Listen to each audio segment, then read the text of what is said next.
Okay. What are the positive reactions you get about your beautiful dark skin?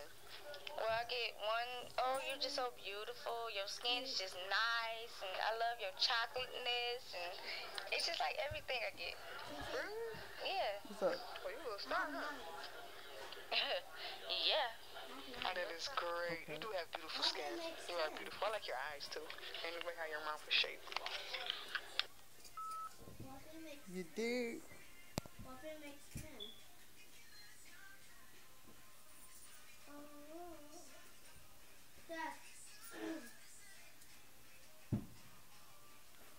Have you ever struggled or experienced like a racist situation in your life because of your skin tone?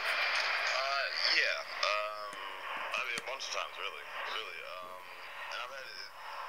I'll give like two examples because it's been kind of weird. But, I've had certainly where I've done the same work as someone else, and I've actually done better, actually. And but we both weren't treated the same by people I either worked with or that were above me. And then also I've had where for my job I would often answer the phone. And so on the phone I might sound a certain way. Some people have their own preconceived notions about what a person's going to look like just because you're talking to somebody on the phone. Yeah. When they would actually come in, like inside to, let's say when I worked at the hospital or even to the store, because I used to be a manager, they would, they'd ask for who they spoke with. And I would say, oh, I'm Isaac. And then they would kind of like look for a second, like they didn't believe I was the person they talked to on the phone because obviously because I am black, but I guess to them I didn't sound black. I've had a number of people say that to me. You don't sound black when you talk, which I'm not sure what that really means. So, I mean, those are two examples of where. But yeah, certainly I think a number of people. There's still a glass ceiling. There's a glass ceiling, though. There's a lot of opportunities people can take advantage of that they weren't able to. Yeah. I think certainly in comparison to 20 or 30 years ago, but there's still a lot of things that are not truly equal. And you can always, change the rules, but I think the hearts and the minds of other people, it's going to take a lot longer than just, you write a law and then suddenly it's going to be everything's an even scale. And there's a whole lot more, certainly like, I guess the economic factors a lot of black people experience as well. So. Okay, so have you ever experienced like anybody say anything negative to you about being dark skinned? Yes. Like growing up, is that as an adult or? Growing up, I spent at least as far as like as a kid, I spent most of my life in Virginia. Okay. So certainly we were up in the hills in Shenandoah County. So a number of people didn't believe races should mix. So a lot of people didn't even date black and white people, or weren't even friends with black people.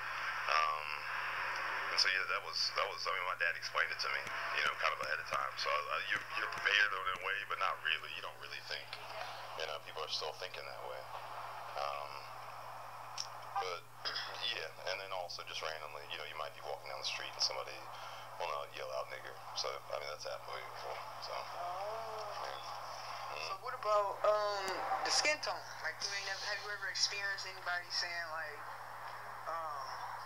you too dark or anything like that? Or you experienced somebody saying like light skinned person is better or anything like that?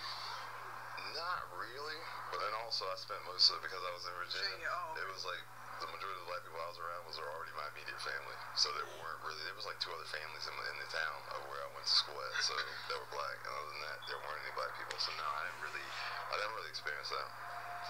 Oh, okay. So you pretty much experienced racism as a black person, not as a dark skinned person.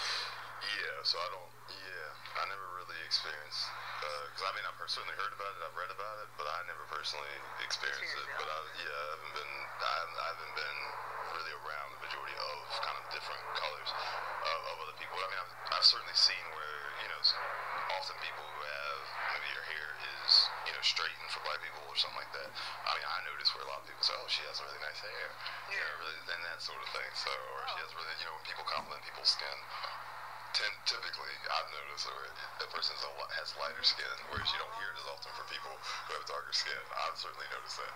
So. Thank you. That was Isaac. We were having a conversation about African Americans struggle with skin tone, and I asked him like what he experienced as a black person with darker skin. Like, did he go through like stereotypes, criticisms? So I want to know, have you heard, like, within the last year or so, anything about dark-skinned black women being dissed by anybody or somebody harassing them? Yes, all the time. What kind of ways do they harass them? They harass them in regards to their skin complexion, say they're not light enough. That they're not light enough? Yeah. Okay. Weight.